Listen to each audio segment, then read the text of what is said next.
Hello everyone, how are you? I hope you all are fine. आज हम लोग National Institute of Open Schooling का secondary course social science book 1 का module 2 India natural environment resources and development lesson 12 agriculture in India जो कि geography का chapter है। आज हम लोग इसका बचा हुआ पार्ट कवर अप करने वाले हैं, तो चलिए शुरू करते हैं। Hello dear students, now we are going to cover up next topic in this video, which is plantation crops. So let's start. Tea. India is famous for its tea gardens. You must have heard about tea gardens of Assam and Darjeeling in West Bengal.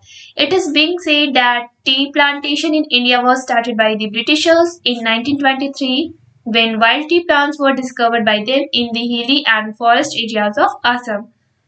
Tea is made from tender sprouts of tea plants by drying them. At present, India is the leading tea producing country in the world. China and Sri Lanka are respectively second and third largest producers of tea. तो भारत किस लिए प्रसिद्ध है? अपने चाय के बागानों के लिए प्रसिद्ध है। आप लोगों ने जो चाय का बागान है असम का या दार्जिलिंग का उसके बारे में सुन रखा होगा, जो कि वेस्ट बंगाल में है।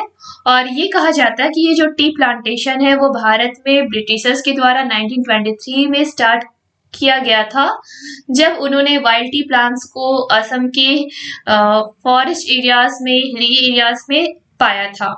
और ये जो चाय या फिर जो टी है वो कैसे बनाया जाता है, तो जो भी टी प्लांट्स के जो टेंडर स्प्राउट्स होते हैं उनको सुखा दिया जाता है, उससे टी को बनाया जाता है।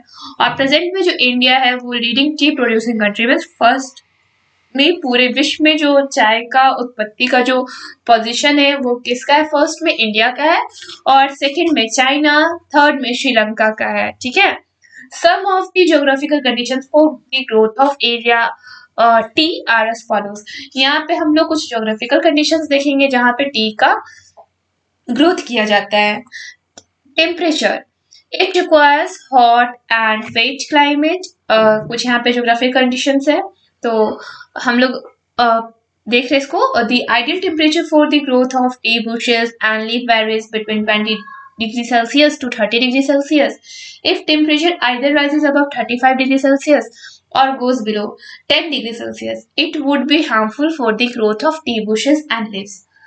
तो कैसा टेम्परेचर चाहिए इसको? हॉट और वेट क्लाइमेट चाहिए। इसका जो आइडियल टेम्परेचर है टी बुशेस की ग्रोथ के लिए और इसके लीफ के लिए वो क्या है? 20 से 30 डिग्री सेल्सियस होना चाहिए। अगर टेम्परेचर 35 डिग्री सेल्सियस से ऊपर जाएगा या फिर 10 डिग्री सेल्सियस से नीचे जाएगा तो ये टी बुशेस की ग्रोथ और उसके लीव्स की ग्रोथ के लिए हार्मफुल साबित होने वाला है। Rainfall. As mentioned above, it requires a good amount of rainfall ranging between 150 to 300 centimeter, and the annual rainfall should be well distributed throughout the year. Long dry spell is harmful for tea. तो जैसा कि पहले mention किया जा चुका है कि जो टी है उसको गुड अमाउंट ऑफ रेनफॉल चाहिए, जिसका रेंज 150 से 300 सेंटीमीटर के बीच में होना चाहिए। और ये जो एनुअल रेनफॉल है वो अच्छे तरीके से डिस्ट्रीब्यूटेड होना चाहिए पूरे साल भर में। इसका मतलब क्या कि लंबे टाइम तक इसको सूखा नहीं चाहिए। अगर सूखा पड़ जाता है तो क्या होगा? ये टी की खेती के लिए हार्मफुल साबित होने वाला है। Soil. Tea bush grows well in well-drained, deep, friable, loamy soil. However, virgin forest soils rich in humus and iron content are considered to be the best soils for the tea plantation. Tea is a shade-loving plant and grows better when planted along with shady trees. तो ये जो T का जो Bush है, चाय की जो झाड़ियां है, वो well drain deep friable loamy soil में होती, एज वेल एज जो वर्जिन फॉरेस्ट की जो मिट्टी होते हैं उसमें ह्यूमस होता है, आयरन्स होते हैं। इसकी वजह से ये भी बेस्ट माना जाता है टी प्लांटेशन के लिए। और टी को शेड चाहिए होता है ना, छाया चाहिए होता है, तो ये छाए वाली जगह पे अच्छे से होते हैं, इसलिए इसे शेडेड ट्रीज के अंडर में लगाया जाता है। And here is the map which shows T production in India. कहाँ पे इंडिया में टी प्रोडक्शन होता है, कहाँ पे मेजर एरियाज है और कहाँ पे अदर एरियाज में माइनर एरियाज है। Okay. Labour, cheap and efficient labour is required for tea production. Distribution, Assam is the leading producer that accounts for more than 50% of tea production of India. Tea producing areas of Assam are the hill slopes bordering the Brahmaputra and Surma valleys, West Bengal is the second largest producer of tea, where tea is mostly grown in the districts of Darjeeling, Siliguri, Jalpaiguri, and Cooch Behar districts. Tamil Nadu is the third largest producer, where tea growing areas are mostly restricted to Nilgiri Hills. तो इसमें cheap और efficient labour की जरूरत होती है T production में।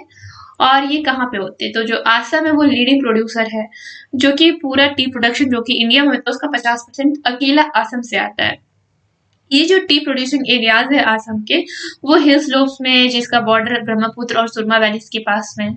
जो waste Bengal है वो सेकेंड लार्जेस्ट प्रोड्यूसर है इंडिया में टी का, और जहाँ पे जो टी होते हैं ना वो कुछ इन डिस्ट्रिक्ट्स में उगाए जाते हैं, जैसे कि दार्जिलिंग, सिलीगुड़ी, जलपाईगुड़ी, कूच बिहार, ये सब कुछ डिस्ट्रिक्ट्स है। जो तमिलनाडु है वो थर्ड लार्जेस्ट प्रोड्यूसर है टी का, और ये मोस्टली रिस्ट्रिक्टेड है नीलगिरी हिल्स के पास। Coffee. Do you know from where coffee was brought to India? It is the indigenous crop of Ethiopia, Abyssinia Plateau. From Ethiopia, it was taken to Yemen in 11th century. From Arabia, the seeds were brought by Baba Budan in 17th century and were raised in Baba Budan hills of Karnataka. But it was British planters who took keen interest, and large coffee estates were established in the hills of Western Ghats. तो आप क्या जानते हो कि ये जो coffee है वो भारत में कैसे लाया गया? ये इंडिजिनस क्रॉप है इथियोपिया एब्सीनिया प्लेट्यू का, और इथियोपिया से ये यमन में 11वीं सेंचुरी में लाया गया था, और अरेबिया से ये जो सीड्स है वो बाबा बुडान के द्वारा 17वीं शताब्दी में लाया गया था, जहाँ ये जो सीड्स है उसे बाबा बुडान हिल्स में लगाया था गया था कर्नाटक में। लेकिन ये जो ब्रिटिश प्लांटर्स थे उन्होंने इसमें इंटरेस्ट लिया और जो लार्ज कॉफी स्टेट्स है उसको स्टैब्लिश करा वेस्टर्न घाट्स के हिल्स में। And some of the geographical conditions for the growth of coffee are as follows. Coffee की ग्रोथ के लिए कुछ ज्योग्राफिकल कंडीशंस दिए गए हैं। Temperature.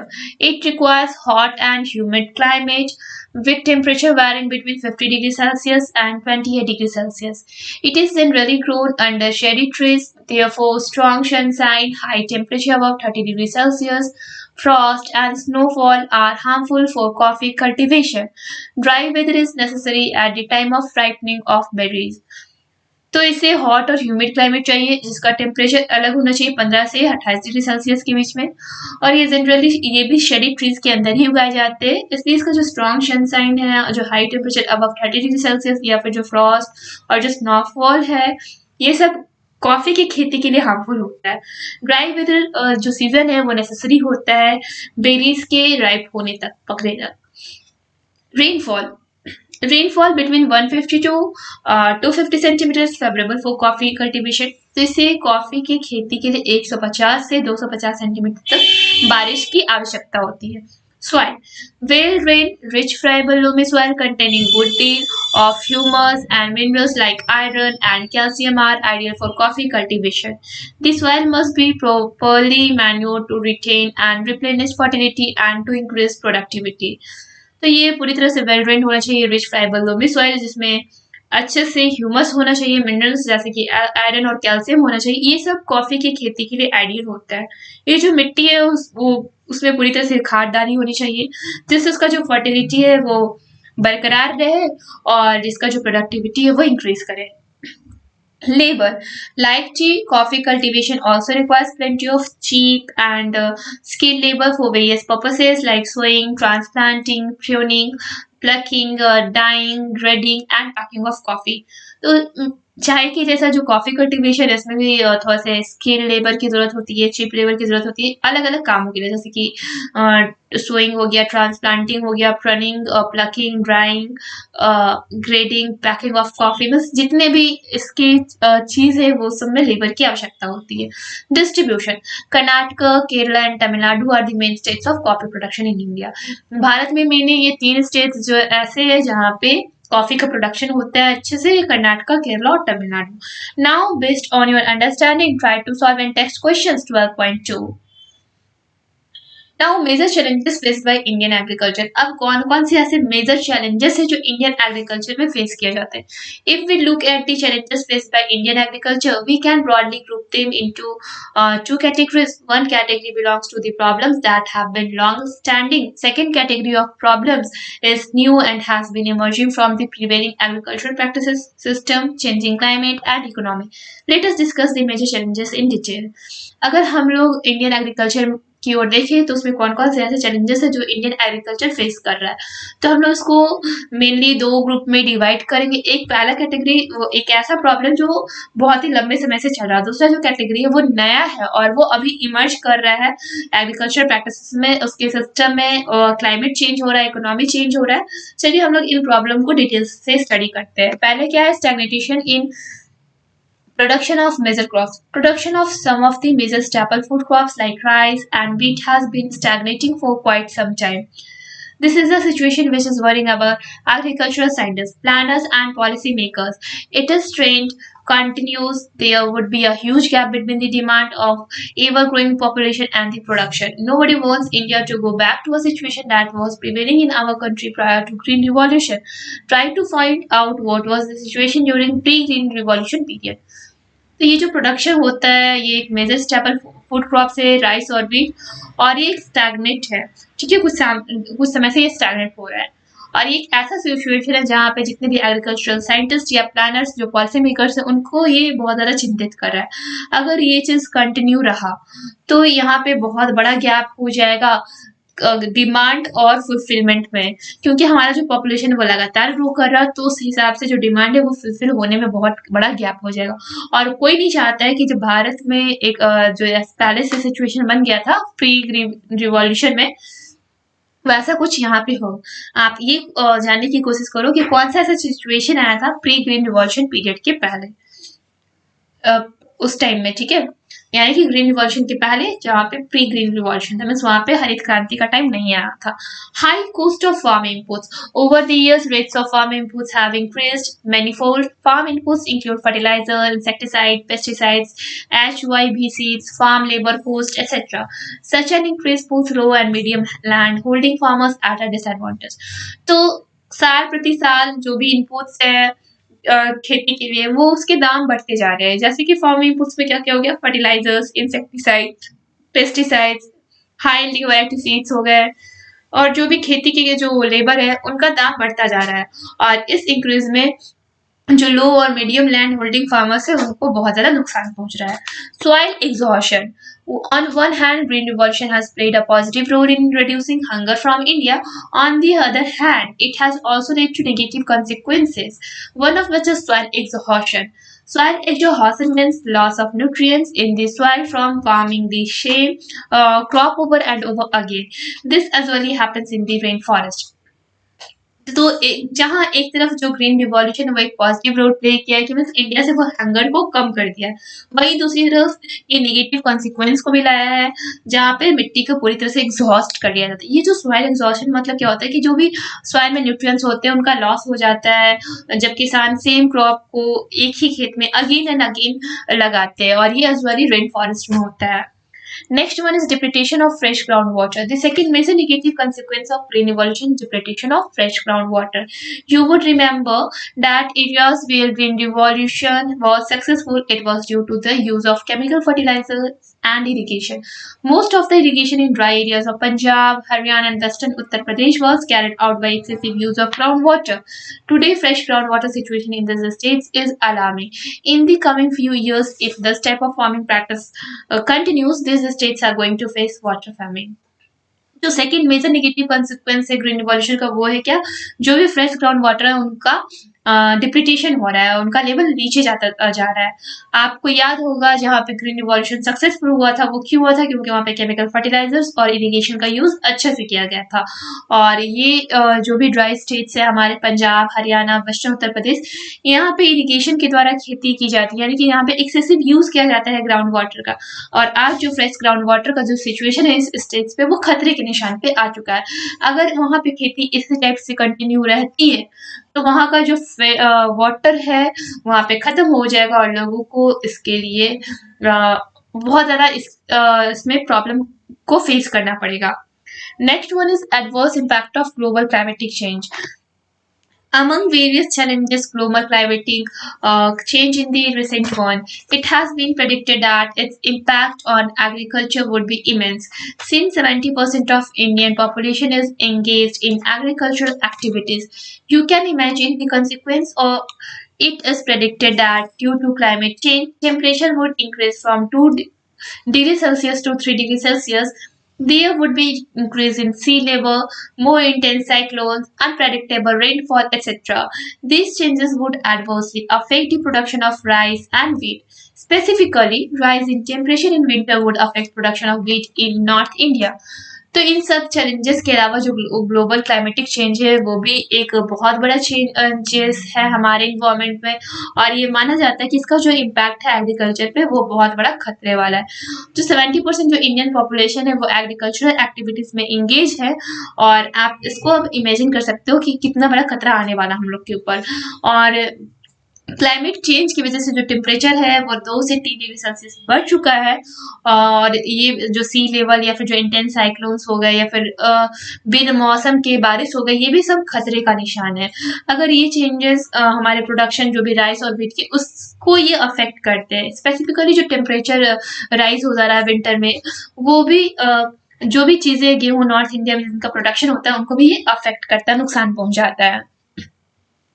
Production of rice would be affected in coastal areas of India due to ingress of saline water and increase of frequency of cyclones. जो ये rice का जो प्रोडक्शन है वो भी कोस्टल एरियाज में बहुत ज़्यादा उनको भी अफेक्ट पड़ता है, क्योंकि यहाँ पे क्या होता है कि ये जो इंग्रेस है सैलिन वाटर का वो उस पर पड़ता है, फिर साथ में जो साइक्लोन्स होते हैं वो फ्रिक्वेंटली आते रहते हैं। Impact of globalization. You can see the effect of globalization on the farm sector in India. All developing countries have been affected by it. The most evident effect is the squeeze on farmers' income and the threat to the viability of cultivation in India. This is due to the rising input costs and falling output prices. This reflects the combination of reduced subsidy and protection to farmers. Trade liberalization exposes these farmers to competition from highly subsidized production in the developed world. तो आपने जैसे कि देखा जो globalisation का जो effect है वो हमारे इंडिया के फार्म सेक्टर पे भी पड़ रहा है। जितने भी डेवलपिंग कंट्रीज है वो सब उससे अफेक्टेड है। जो मोस्ट एविडेंट इफेक्ट है वो है क्या कि जो फार्मर्स का जो इनकम इसको स्क्वीज कर रहा है, और भी कई तरह के ऐसे थ्रेट्स है जो भारतीय खेती पे बहुत ज़्यादा नुकसान पहुंचाने वाले। इन सब की वजह से जो इनपुट का कॉस्ट है वो भी राइज कर रहा है, फिर जो भी आउटपुट प्राइजेस है मीन्स जो हमारी फसलों का प्राइजेस है वो भी गिरता जा रहा है। साथ में इससे क्या रिफ्लेक्ट हो रहा है कि जो कॉम्बिनेशन है सब्सिडी का प्रोटेक्शन फार्मर्स के लिए, ये सब का कोई मायने नहीं रखा है। ये जो लिबरलाइजेशन है इसको एक्सपोज किया गया है, जो फार्मर्स कंपटीशन कर रहे हैं वो हाईली सब्सिडाइज प्रोडक्शन से पूरे डेवलप्ड वर्ल्ड में। Next topic is providing food security. Yes, it is the important topic for us. Before the introduction of Green Revolution in India, we were not self-sufficient in terms of our food grain production. Due to partition of India in 1947, the network of canal irrigation system, cotton belt and wheat pool went to West Pakistan, which is now Pakistan. Similarly, the jute belt and rice pool was awarded to East Pakistan, which is now Bangladesh. With the introduction of Green Revolution, production of food grains increased substantially and India becomes self-sufficient. However, during the last 1 decade, the total production has become stagnant. On the other hand, we have added another 16 to 18 million population over this period. Although India has become self-sufficient in good, it is yet to ensure food security, which is dependent upon accessibility, affordability as well as nutritional value of the food available. One of the biggest challenges facing India is providing food security to its population. तो हमारे यहाँ जब हरित क्रांति का introduction नहीं हुआ था भारत में, तो हम लोग सेल्फ सफिशिएंट नहीं थे, हमारा जो फूड ग्रेन प्रोडक्शन था वो उतना नहीं हो पाता था। और जब हमारी पार्टीशन हुआ, हम लोग का जब डिवाइड हुआ जो इंडिया 1947 में, तो वहाँ पे एक नेटवर्क बना कनाल इरिगेशन सिस्टम का, जो भी कॉटन बेल्ट और जो गेहूं का जो जैसे बोल बोला जा सकता है कटोरा, व्हीट बोल, वो वेस्ट पाकिस्तान जो कि अब पाकिस्तान के नाम से जाना जाता है वहां पे था। और सिमिलरली जो जूट बेल्ट है वो कहाँ था, हम लोग का तो हम लोग देख सकते हैं किस तरह से हम लोग का जो जूट बेल्ट था वो उसको कहाँ पे ईस्ट पाकिस्तान को अवार्ड किया गया। इट मीन्स क्या, जो ईस्ट पाकिस्तान है वो बांग्लादेश है और जो हम लोग का वेस्ट पाकिस्तान है वो पाकिस्तान के नाम से जाना जाता है। और जब ग्रीन रिवॉल्यूशन का इंट्रोडक्शन हुआ तो जो भी फूड ग्रेन्स का प्रोडक्शन वो बढ़ गया, साथ में जो इंडिया है वो सेल्फ सफिशिएंट भी हो गया। लेकिन पिछले एक डिकेड से क्या हो रहा है कि जो टोटल प्रोडक्शन है वो वही का वही है, मीन्स प्रोडक्शन जो है वो बढ़ा नहीं है, बस एक जगह स्थिर है। और दूसरी तरफ हम लोगों ने 16 से 18 मिलियन पॉपुलेशन इस पीरियड में बढ़ा दिया है, जबकि जो इंडिया है वो अभी सेल्फ सफिशिएंट है। लेकिन ये जो फूड सिक्योरिटी है ना, वो अभी भी किस पे डिपेंड करता है, एक्सेसिबिलिटी, मीन्स लोगों के पास अगर पैसे होंगे तभी वो उसको एक्सेस कर पाएंगे। दूसरा अफोर्डेबिलिटी, मीन्स वो किस प्रकार से लोगों तक पहुंचता है, फिर उसमें क्या न्यूट्रिशनल वैल्यू है, ये सब फूड अवेलेबल किस तरह से, इन सब बातों पे ये चीज निर्भर करता है। और ये बिगेस्ट चैलेंज है जो इंडिया आज फेस कर रहा है, फूड सिक्योरिटी, अपने पॉपुलेशन को, कि जितने भी लोग हैं उन सबको फूड मिल सके। Farmer suicide, and it is the sensitive topic. Every suicide has a multiple of causes, but when you have nearly 200,000 of them, it makes sense to seek broad common factors within that group. The suicides appear concentrated in regions of high commercialization of agriculture and a very high present debt. Cash crop farmers seem far more vulnerable to suicide than those growing food crops. Yet the basic underlying causes of the crisis remained untouched. Commercialization of the countryside, along with massive decline in investment in agriculture, was the beginning of the decline. Withdrawal of bank credit at a time of soaring input prices and the cash in farm incomes compounded the problems. Shifting of millions from food crop to cash crop cultivation had its own risk. Privatization of many resources has also compounded the problems. तो जितने भी suicide होते हैं वो बहुत सारे अलग अलग कारणों की वजह से होते हैं। लेकिन जब आपका ये जो सुसाइड है वो 200,000 तक पहुंच जाता है तो इसमें आपको एक सेंस मिलता है कि आप ऐसे क्या चीजें थी, क्या ऐसा कॉमन फैक्टर्स था इस ग्रुप में कि इतने लोगों ने, इतने किसानों ने आत्महत्या कर ली। ये जो सुसाइड है वो किस रीजन में होता है, जहाँ पे हाईली जो रीजन कमर्शियलाइजेशन वाला है वहां पे होता है, ठीक है, जो खेती से रिलेटेड है। और जो किसान पूरी तरह से कर्ज में डूबे होते हैं वो क्या करते हैं, उनके पास कोई रास्ता नहीं बचता तो वो सुसाइड कर लेते हैं। जो कैश क्रॉप फार्मर्स होते हैं वो भी सुसाइड के खतरे के पास होते हैं। और जो फूड क्रॉप जो अपने खेतों में फूड क्रॉप्स को ग्रो करते हैं उससे ज्यादा जो कैश क्रॉप्स वाले फार्मर्स होते हैं वो खतरे में होते हैं। और इनका जो भी चीजें हैं उनमें जो भी क्राइसिस है वो अभी तक इनसे अनछुए है। जो कमर्शियलाइजेशन है जो हमारा कंट्री साइड का, उसमें बहुत सारे डिक्लाइन देखे गए कि खेती में इन्वेस्टमेंट कम किए जा रहे हैं, जिसकी वजह से हमारा जो भी प्रोडक्शन है वो भी डिक्लाइन होता जा रहा है। और जो बैंक क्रेडिट है वो भी विड्रॉल कर रहा है, मीन्स बैंक वाले भी लोन नहीं देना चाहते हैं। और जो भी इनपुट प्राइसेस है वो भी बढ़ते जा रहे हैं। और जो भी कैश क्रॉप्स है उनसे जो इनकम्स है वो तो लो ही होते जा रहे थे, तो जो किसान है वो तो पूरी तरह से प्रॉब्लम्स में है। और बहुत सारे ऐसे जो फूड क्रॉप है वो शिफ्ट करते जा रहे कैश क्रॉप कल्टीवेशन में, अपनी रिस्क पे वो लोग कर रहे हैं। और ये जो प्राइवेटाइजेशन है, बहुत सारे ऐसे रिसोर्स है और ऐसे कंपाउंड्स है जिनका अगर प्राइवेटीकरण हो रहा है तो इससे भी किसानों को बहुत ज्यादा नुकसान पहुंचा है। The devastation lies in the big five states of Maharashtra, Andhra Pradesh, Karnataka, Madhya Pradesh, and Chhattisgarh. These states accounted for 2/3 of all farm suicides during 2003 to 2008. Some of the major factors responsible are indebtedness, crop failure, and deterioration in economic status, decline in social position, exorbitant charges by local money lenders for the vulnerable farmers, chronic illness in the family, addiction, etc., have made life of farmers difficult. Means क्या हुआ कि जो devastation, ये जो बड़ा सा devastation है वो कहाँ पे हो रहा है, ये हम भारत के 5 मुख्य स्टेट से, वो है Maharashtra, Andhra Pradesh, Karnataka, Madhya Pradesh and Chhattisgarh.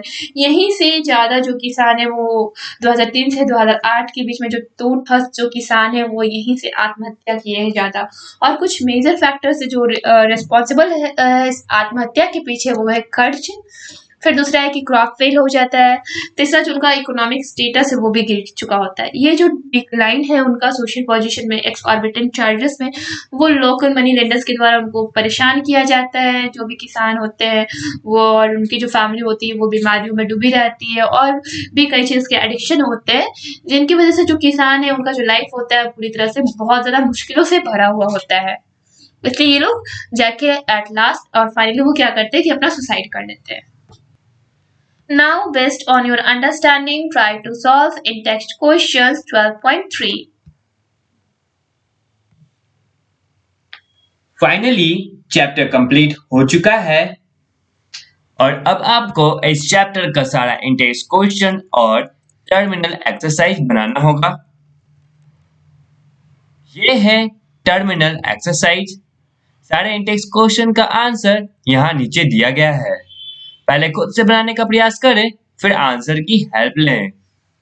That's all for today. Thank you everyone.